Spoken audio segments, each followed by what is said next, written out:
All right, chapter 6. So events are moving very quickly.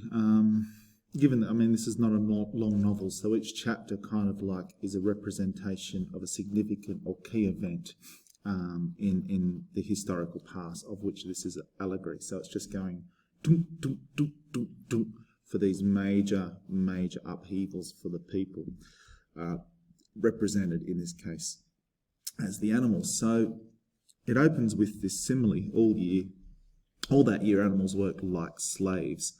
And the word slaves is deliberate. The word slaves is part of the conversation that needs to be had, because it is significant that now the animals have gained freedom, it has immediately been lost, or at least it would seem to be the case.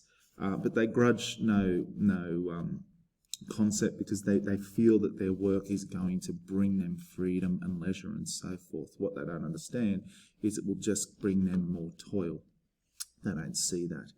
They work a 60-hour week, and Napoleon announces, of course, there'll be work on Sundays. Strictly voluntary, but any animal who absented himself from it would have rations reduced by half. So you get this forced voluntary labour, which is part and parcel of what they were doing in the USSR back in those days. It was pretty full on. And so they're working on building this windmill, and the windmill is becoming symbolic of the modernisation and project base of animal farming. The windmill is built. There is a symbol of their success and a symbol of their victory. They've gone beyond just the simple victory of defeating Jones or defeating the men, and they're becoming their own state, respected and acknowledged by the other states around them. And that's actually something that this falls into pretty soon. But we remind ourselves that Boxer is forever and completely and utterly aligned with Animal Farm. He is happy to work for Napoleon. He is someone that is very, very useful for Napoleon whilst he is doing this work and whilst he's representative of this work. It is clear that there's a foreshadowing here. He's always doing the right thing. He's always good. He's always right. It is those kind of characters who quickly and very furiously become enemies of the state. We know that because we know that this has happened to Snowball already. So Boxer's in a pretty tenuous position, and us as readers, we want to go, Boxer, all you're going to do is work and toil and work and toil, and Napoleon will not see this as good if you or your work becomes useless to his ideal.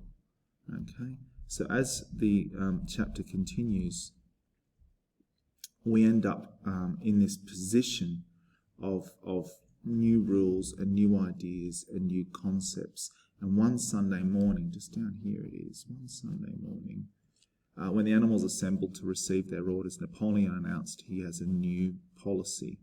So new policies are being made without discussion. Policies are just being announced. This is the next thing, and this is the next thing, and this is the next thing. Okay?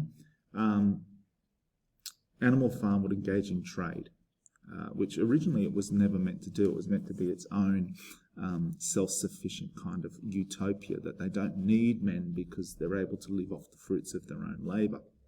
The minute you introduce trade, you introduce an economy. The minute you introduce an economy, you introduce the concept of rich and poor. You introduce the concept of have and have not.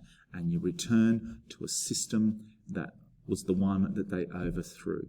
So this is becoming the issue. And the word sacrifice is now again becoming a big deal for all of these animals. Okay? And of course, there is a response to that. They were conscious of a vague uneasiness, as Orwell puts it.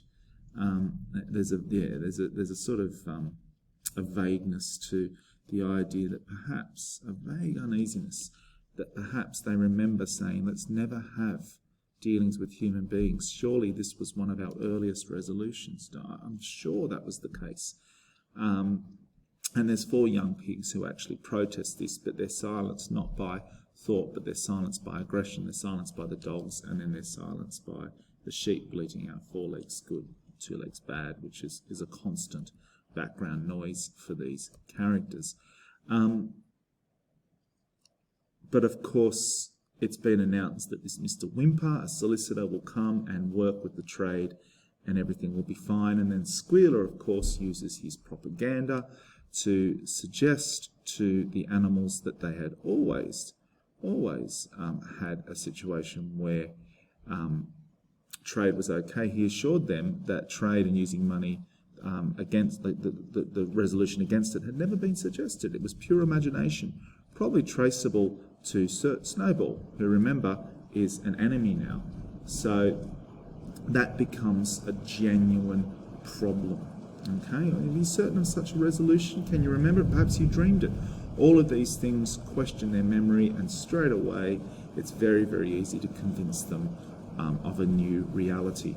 Then Mr. Whymper turns up and you get this sight of an animal on all fours delivering orders to a person on two legs.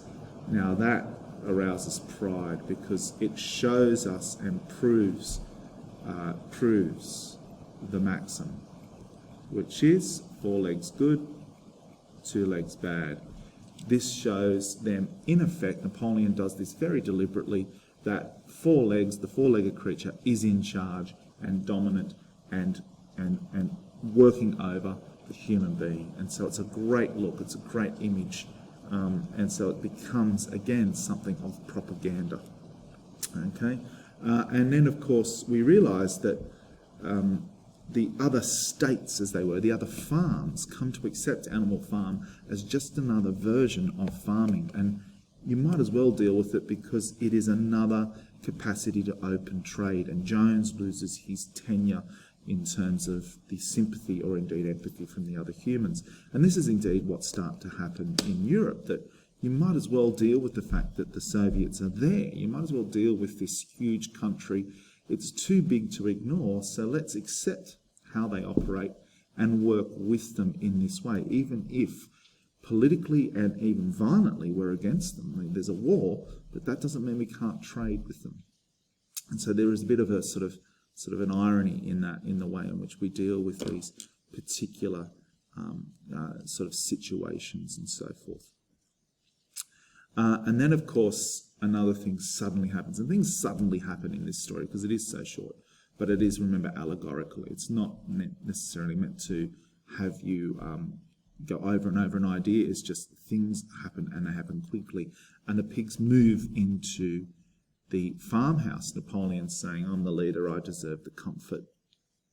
And, of course, Boxer passes it off with, well, Napoleon's always right. So, you know, he must be what the word is, infallible.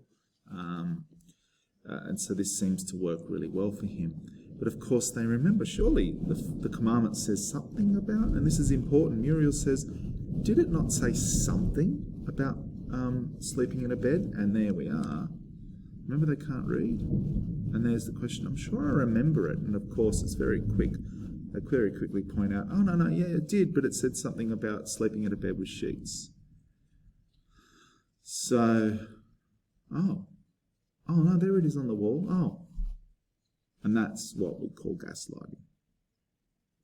Pile of straw in a stall is a bed.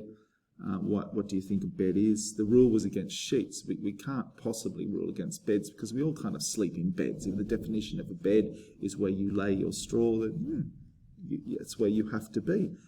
And so everything is a reassurance. Everything's like, oh, I see. Every change that's made, everyone goes, okay, it makes sense. That makes sense. That makes sense. So Squealer uses logic to influence people, the logos, because he sort of says, if A equals B, then C, is all of his arguments. And they go, oh, yeah, that makes sense. That makes sense. Then, of course, the change in weather comes and we have the storm which destroys the windmill. Now, Napoleon is, if he is nothing else, an opportunist. And he turns when the windmill is destroyed and he says, do you know who's responsible for this? Snowball.